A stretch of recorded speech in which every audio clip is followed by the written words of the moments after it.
रात के अंधेरे में एक ऐसा शिकारी घूमता है जिसके पास हैरान कर देने वाले कई राज हैं। तो चलिए आज उल्लुओं की उसी रहस्यमयी दुनिया में झांकते हैं। अच्छा, कभी सोचा है कि कोई परिंदा हवा को चीरता हुआ निकल जाए और पत्तों तक को खबर ना हो? क्या ये सच में मुमकिन है? और घने अंधेरे में भी एकदम साफ साफ देख पाना, जैसे मानो दिन का उजाला हो। ये कोई जादू नहीं है, इसके पीछे पूरा का पूरा विज्ञान है। और तो और अपने शिकार को बिना चबाए एक ही बार में पूरा का पूरा निगल जाना, ये तो बस शुरुआत है। चलिए इन अनोखी शक्तियों के पीछे छिपे विज्ञान को गहराई से समझते हैं।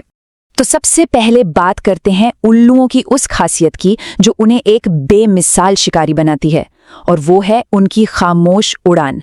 जरा सोचिए, जब एक कबूतर उड़ता है तो उसके पंखों की फड़फड़ाहट फड़ फड़ फड़ दूर से ही सुनाई दे जाती है ना? लेकिन उल्लू, वो तो बस एक परछाई की तरह गुजर जाता है, बिना किसी भी आहट के। अब सवाल ये है कि ऐसा होता कैसे है? इसका राज छिपा है उनके पंखों की बनावट में। उनके पंखों का जो अगला हिस्सा है ना, वो एकदम कंघी जैसा दांतेदार होता है।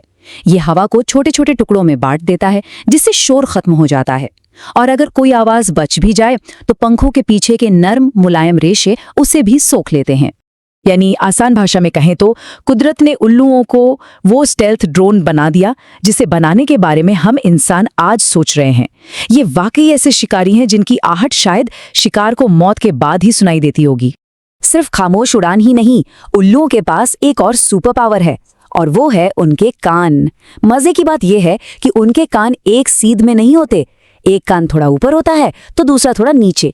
इसी वजह से वो आवाज की एकदम सटीक 3D लोकेशन का पता लगा लेते हैं, बिल्कुल किसी हाईटेक सराउंड साउंड सिस्टम की तरह।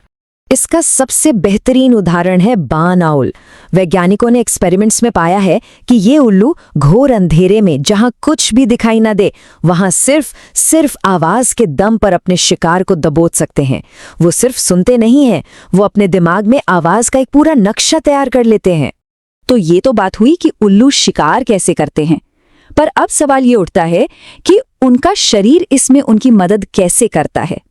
चलिए अब उनकी शारीरिक बनावट को जरा और करीब से देखते हैं। अच्छा, ये सवाल तो हम सबने कभी ना कभी सुना ही होगा, है ना, कि उल्लू अपनी गर्दन को लगभग पूरा 270 डिग्री तक कैसे घुमा लेते हैं। पर सवाल कैसे से ज्यादा क्यों का है। आखिर उन्हें ऐसा करने की जरूरत क्यों पड़ती है? और इसका जवाब काफी हैरान करने वाला है। दरअसल ऐसा इसलिए है क्योंकि उनकी आंखें हमारी आंखों की तरह घूम ही नहीं सकती। वो अपनी जगह पर एक ट्यूब की तरह फिक्स होती हैं। तो सोचिए, अगर उन्हें दाएं बाएं देखना हो तो उनके पास अपनी पूरी गर्दन घुमाने के अलावा कोई चारा ही नहीं है। और वो ये कमाल कर पाते हैं क्योंकि उनकी गर्दन में 14 कशेरुकाएं, मतलब 14 वर्टिब्रे होती हैं। ये हम इंसानों से ठीक 2 गुनी हैं। जी हाँ, डबल। इसी खास बनावट की वजह से वो अपनी गर्दन को 270 डिग्री तक घुमा सकते हैं, वो भी बिना खुद को कोई नुकसान पहुंचाए। अब आते हैं इनके खाने के तरीके पर, जो कि वो भी कम अनोखा नहीं है। देखिए, उल्लू अपने शिकार को पूरा का पूरा निगल जाते हैं। उनका पेट मांस को तो पचा लेता है, लेकिन हड्डियां, बाल और दांत जैसी चीजें नहीं पचा पाता। तो वो इन सब चीजों को एक छोटी सी गोली बनाकर बाहर उगल देता है। और ये जो गोलियां हैं, जिन्हें पैलेट कहा जाता है, ये वैज्ञानिकों के लिए किसी खजाने से कम नहीं होती। इन पैलेट्स की जांच करके साइंटिस्ट ये बता सकते हैं कि उस इलाके का इकोसिस्टम कितना स्वस्थ है और वहां कौन कौन से जानवर रहते हैं। मतलब उल्लू अनजाने में ही इकोलॉजिकल डेटा कलेक्ट करने का काम करते हैं। उल्लुओं की कहानी सिर्फ बायोलॉजी और विज्ञान तक ही सीमित नहीं है। इंसानों के मन में भी इसकी एक अलग ही जगह है। कहीं ये अच्छा है तो कहीं बुरा। चलिए अब इसी पहलू पर एक नजर डालते हैं। ये देखना वाकई दिलचस्प है कि एक ही जानवर के 2 बिल्कुल अलग अलग चेहरे कैसे हो सकते हैं।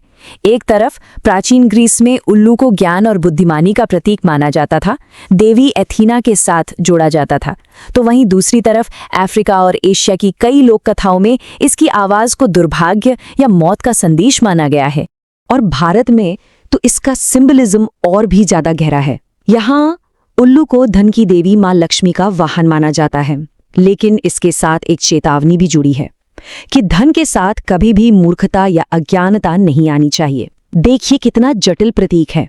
तो अब ये समझते हैं कि उल्लू सिर्फ एक अनोखा शिकारी ही नहीं, बल्कि हमारे पूरे पर्यावरण के लिए, हमारे इकोसिस्टम के लिए इतने ज़रूरी क्यों हैं। असल में उल्लू एक बायो इंडिकेटर होते हैं। अब इसका मतलब क्या है? सीधा सा मतलब है कि अगर किसी जंगल में उल्लुओं की आबादी खुश और स्वस्थ है, तो इसका मतलब है कि वो पूरा का पूरा जंगल स्वस्थ है। एक तरह से ये पर्यावरण के डॉक्टर की तरह काम करते हैं।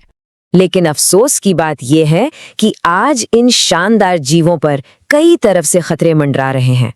जंगलों का कटना, तेजी से फैलते शहर और खासकर खेतों में इस्तेमाल होने वाले जहरीले कीटनाशक, ये सब उनके अस्तित्व के लिए एक बहुत बड़ा खतरा बन चुके हैं। इसीलिए ये समझना बहुत जरूरी है कि जब उल्लुओं को बचाने की बात होती है, तो वो सिर्फ एक पक्षी को बचाने की बात नहीं होती। ये उस पूरी फूड चेन, उस पूरे इकोसिस्टम को बचाने की बात है, जिसका वो एक बहुत ही जरूरी हिस्सा है।